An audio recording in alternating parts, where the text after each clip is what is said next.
Musings, me and my big mouth.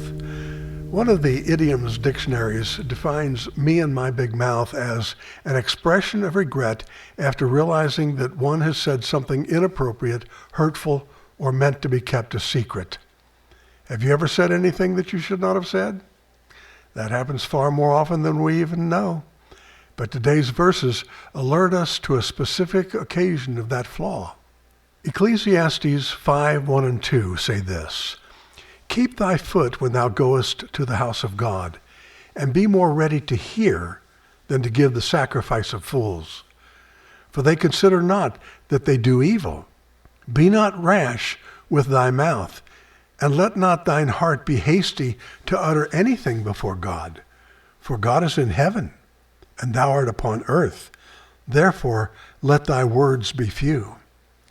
There's a tendency toward legalism in some of Christianity today. And without meaning to be unkind, I must warn that going that direction can lead believers into a spiritually unhealthy and paranoid life. However, the opposite is also a problem.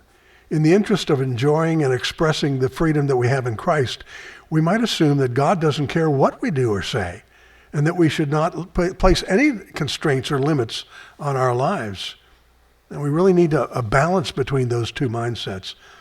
The verses in Ecclesiastes are an example of that, for they warn us of one of the limits that we must honor, that we do not make rash promises to God. In order to justify ourselves, we might say, yeah, but that's the Old Testament. However, we need to understand that the God who directed the words in Ecclesiastes and the rest of the Bible is the same God that we serve today, for he never changes. Hebrews 13:8 says this: Jesus Christ, the same yesterday and today and forever. We should be open to God, including talking, but we must listen intently by being sensitive to his word. This is especially true when making commitments to him. Let us honor the Lord at all times, including being careful with our promises to him, because he says, "Be not rash with thy mouth, and let not thine heart be hasty to utter anything before God. For God is in heaven, and thou art upon earth.